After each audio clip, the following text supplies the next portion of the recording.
Have you set a New Year's resolution to improve your music career?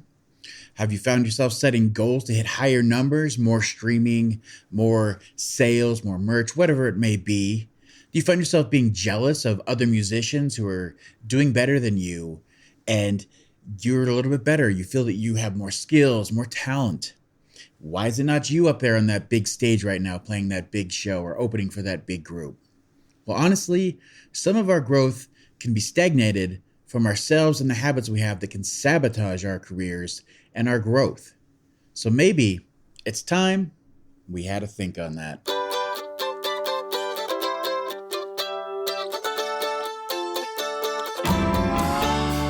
Hello and welcome to the 145 Rural Podcast, where we are here to strengthen music careers and communities one song at a time. And now here's your host, Jacob Wing. Yay! Hey everybody, and welcome to today's episode. So glad to have you. And we have a two-parter today. And today we're going to talk about the 10 worst habits that musicians seem to carry around with themselves, and they can hold their careers back and make you feel that stagnation that we all feel, the ups and downs of having a music career.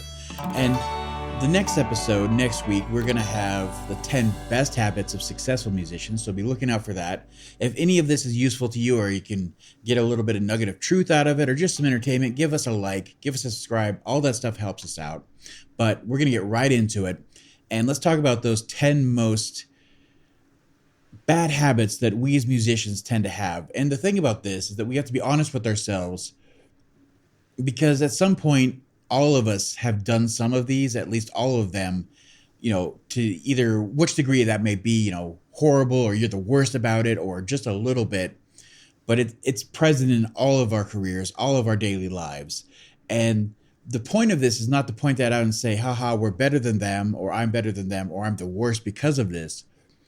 It's to get better going forward at acknowledging those things as they happen.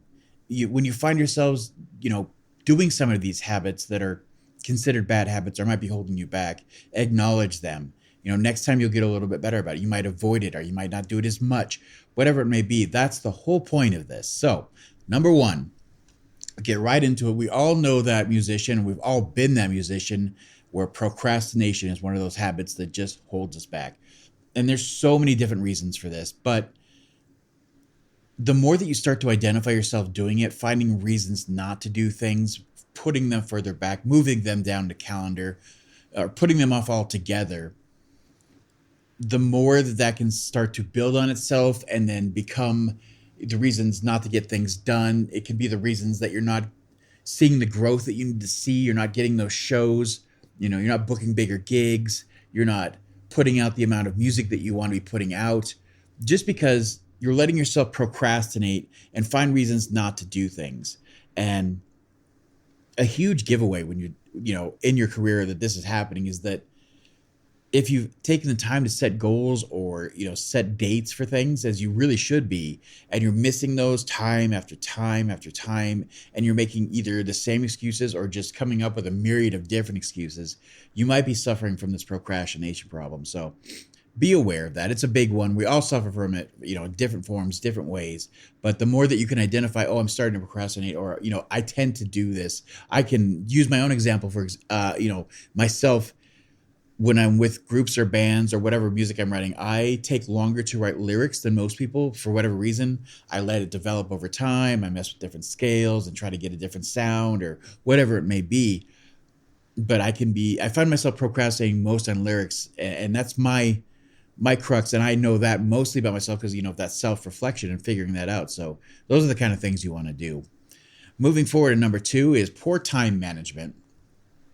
And this one could be a really big one where you really don't have any set structure to what you do daily, weekly, monthly for your music career, and you just let it happen as it happens.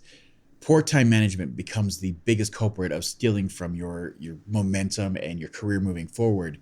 And especially if you're not setting dedicated time to, writing and recording, or, working on your social media, or whatever it is you need to spend time on.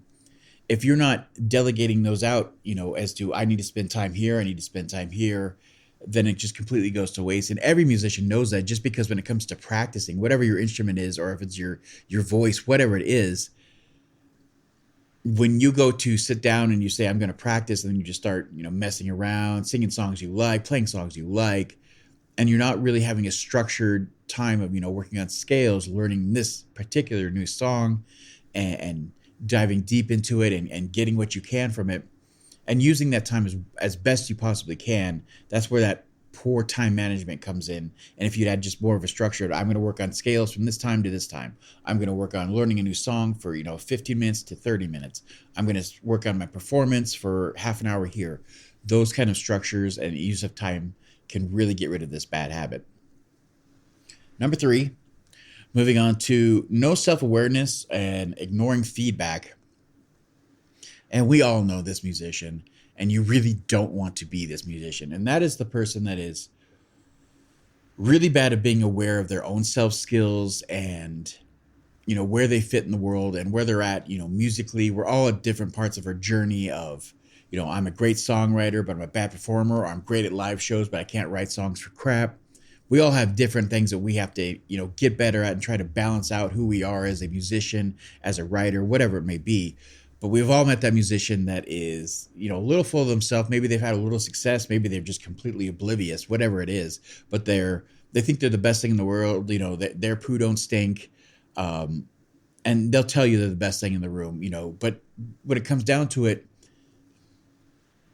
being that person that has no self-awareness, won't take feedback, can't take criticism, doesn't include others, always puts themselves at the top of the, I'm the reason why this is great, I don't need others. If you're that person, people stop wanting to work with you. People really stop wanting to see you succeed. People really try to move away from you. Even if you think that they're there to support you, they're really not. You just happen to be at the room at the same time. You're playing a show where they're at the time. It's not a good situation. You don't want to be this person. You don't want to be that narcissist. You don't want to be the egomaniac. So just self-awareness and being willing to say, I'm not the greatest thing in the world. I need to work on certain things. Taking the feedback from others. That's a huge, huge, huge good habit, and avoid this bad habit.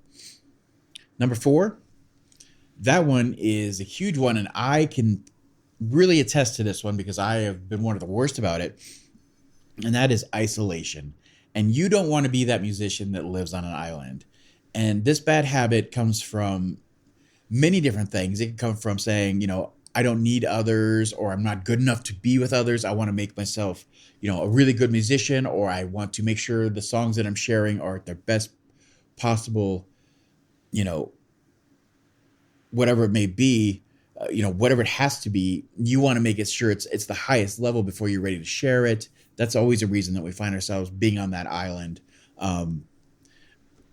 Some of it can be that no self-awareness, where you're that person that's the egomaniac, or just, thinks their poo don't stink and nobody else around them is good enough to even play with you. This can really, again, stagnate a career, stagnate your growth, because you're the person that people don't want to work with, or you're not being the person that is taking that step, that initiative, or, putting themselves out there to collaborate with others, to find ways to make music with others, to, build a fan base, because you go out and talk to those people listening to music, figure out what they like, what they don't like. All those things can really, the more you isolate yourself, the slower your career grows, And let's move on to number 5, and that is tunnel vision. And again, we're all guilty of this one in some way or another. But the hard part about having a music career is that there are so many different hats we all wear. There's just so much we all have to do. There's a balancing that we all have to try to do. We're all writing songs. We're all producing. We're all recording music. We're all doing all of these things. Live performance, booking our own shows, dealing with social media, whatever it may be. And the problem is that if you have the tunnel vision and you get into this mindset of you're just looking at one thing at a time, where I'm going to start writing my songs, I'm going to make sure they're the best, and I'm not going to focus on anything else. I'm going to neglect my social media. I'm going to neglect playing live shows. I'm going to neglect practicing and getting better. I'm just going to write these songs and get them recorded. And then you're shifting over to, okay, I've got these songs. They're done. They're recorded. I'm going to put them out in the world. But you didn't, cultivate your fan base. You didn't do any promotion. You didn't do any of the other things, the artwork and, reaching out to other people. Those kind of things are the things that can really, again, hold you back, stop things from moving forward, because the truth is those that are successful are great about balancing everything at a time, spinning those plates and keeping them going. And that's a tough thing to do. But if you find yourself being that person that's not hitting their goals, that's not hitting the times that they've set for themselves, this tunnel vision can be a big reason. And learning to be better about multitasking and spinning those plates and keeping them going, that'll help you avoid this bad habit. Hi there, and welcome to the ad break. We're just going to take a moment to let everybody know about our community of growing members, and if you'd like to be a part of that, just look at the info below and there will be a click there for an email sign up to join in and get your voice heard. As well, if you're enjoying this content, please join our Patreon at patreon.com/145rural. There you can join any of our groups, and you can add to the discussion of what topics we will choose that will help you and hopefully future members of our groups, as well as join monthly Q&As and other such benefits. Again, that's patreon.com/145rural, and we look forward to seeing you there. Now, back to that regularly scheduled episode, and enjoy that content. Thanks again. Number 6 is, again, one that musicians are notorious for being the worst about, and that's neglecting financial management. And for some reason, it just seems to be part of being a musician. We're horrible with money. We all like to tell ourselves, especially in the beginning, it's about the music. It's not about the money. But the truth is that it is about the money. You don't get to keep making music and make this a career or a strong hobby and keep investing into yourself and growing without money coming in and putting it in those places. So if you're telling yourself that lie right now is, I don't care about money, it's all about the music, then that's where you're going to get hung up. I promise you, we've all done it. So find ways to get better about prioritizing where you need to invest your money. Don't be that person that just goes out and buys, piece of gear after piece after gear, after new guitar, after new amp, after a new keyboard or whatever it may be. It's not all about the gear. If you're not prioritizing what's going to make the biggest step forward for you in your career and your sound and your skills, all those things need to be prioritized. And, taking the financial part of your music on, how much is coming in, how much is going out. You need to look at this as a business. Am I doing my taxes? Am I going to be able to do this full time? Can I, how many more shows do I need to play to stop doing my day job? All those kind of things are very important. And if you're not taking those on, it can really hold your career back because you don't have the money to invest in the things that really matter. I need to put money towards building a website or getting my name out there or putting some ads out so that I can attract the right people to listen to my music, all those kind of things. So don't want to have that bad habit of neglecting your financial side of your music. Now, number 7, I don't care who you are right now, but you have said this, and I promise you it's been a bad habit that can really hold you back, and that's perfectionism. We've all said that phrase of, I just got to take me a little bit longer. I'm a bit of a perfectionist. I just got to get it right. And you really, really, really got to start breaking yourself of this habit, because that's how things start becoming, putting them in the back burner. That procrastination, this perfectionism and procrastination really go hand in hand, of finding reasons not to move forward or just put it out or accept it as it is. You don't want to be somebody who is just, it's not good enough, or I'm afraid to share this with everybody because it's not at the level I want. So avoid perfectionism. If you hear yourself saying those words of, I'm just a perfectionist, maybe take a step back and be like, oh, maybe I'm focusing on the wrong things and I've lacked looking at the big picture, and I need to do that again. Moving on to number 8. This is one, again, we're all guilty of this one, just like all of these. And this one is comparing yourself to others. And you don't want to get stuck in this rut. And like we said earlier, we're all on different stages of our journeys. We're all at different points, of our growth when it comes to being a musician or, an artist, whatever it is. We're all different parts of this journey. And if you're comparing yourself to so-and-so who you think you're just as talented as, or you write better music, or you play better at your instrument, and you should be up there. You don't know what it took to get them there. You don't know what breaks they got. You don't know how long they had to, get on their knees and beg for that opportunity, or, how many years they sat in the background just trying to grow their own skills and get the confidence to get to where they're at. It doesn't help you to compare yourself to others. And that's when you find yourself being that person that's, finding reasons to put people down or not be engaged in their wins. And I promise you, if you're that person that's negative or just stepping away when somebody else is doing better, it's going to hurt you. You should find a way to be honest with yourself and to be happy about what they've done. Say, hey, that's great that you got this great show. I can't believe you played for that many people. That's fantastic. I can't wait till I get there myself, and that's a great chance to engage and say how proud you are of them. And maybe sometime you can sit down with me and tell me how you achieved this or what things you had to overcome to get here, because I feel like I'm not quite getting there. It's a chance to have that talk with whoever that may be. So just be aware if you're comparing yourself to too many other people, especially if you're talking about the top-notch people. They have 5 million streams, they have 100 million streams, and on so-and-so, and they're getting these big deals and they're selling out these shows. If that's not where in your journey, don't hold that. It can be a goal, it can be an aspiration, but it shouldn't be something that you're putting yourself down for because you're not there. Moving on to number 9, and again, we all know this musician, that flaky person or that non-dependable musician, and kind of comes down to that poor time management. But this is that person that where you set a date or you set a time for either, a rehearsal or practice or recording, and they don't show up. We all do that. That's fine. We all have reasons. Life is hard.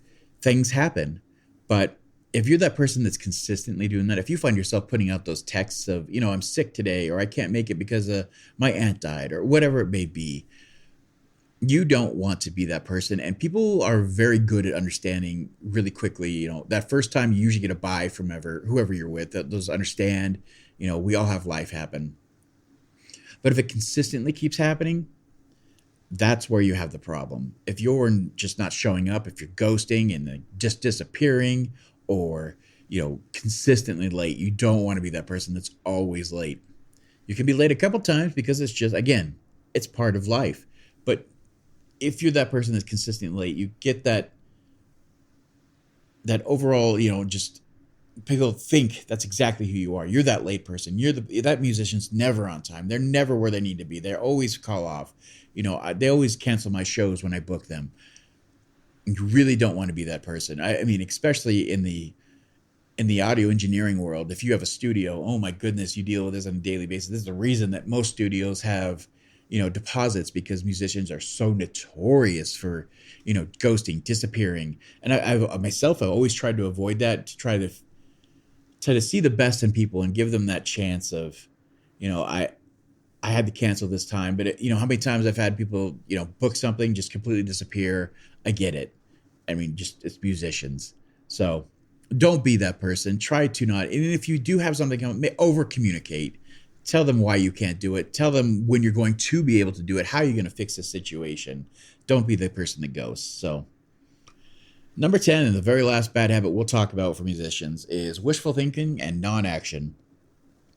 And this is just that musician that and you may have done this, of course, yourself at some point in your career, or even do it today, where you say, hey, that's great. Yeah, we'll do this. We'll figure it out at the show. We'll just do an open section. We'll play it. We'll improv, and we'll just do it that way. Or you're that person that's going to show up to the studio. You've got most of the song written, but you'll figure out the rest when you get there and whatever. And yeah, that can work. Yeah, it works from time to time.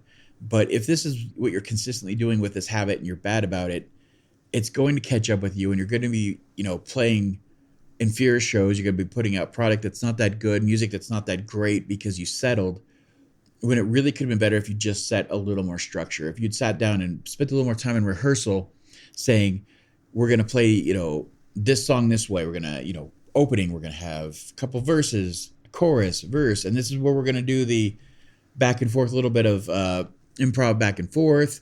You solo a little bit, I'll solo a little bit. That's great. As long as it's structured and that, the more structure you can bring to whatever you're doing, the better you're going to be. preparedness really will take you much further. So if you find yourself being that wishful thinker or that person that I'll get to it later, we'll do it when it happens, try to be aware of that and just next time say, okay, so I find myself always putting this off and waiting till the last second. Let's just go right up to it and I'll have everything set to go, and then we'll just get in there and then we'll tweak it as we go. That's much better. And then so every time it's a little bit better. So that's the top 10 bad habits that we as musicians have and that you can conquer today and get better and watch your career move forward faster. So try those out. If those help you out in any way, if you find yourself being one of those people, comment down below, tell us about it. Give us a like and a share and whatever it may be, or subscribe. All those things really help us out. And of course, next week we'll have that episode about the 10 best habits of successful musicians. Be sure to check that out, and we'll see you there. Bye!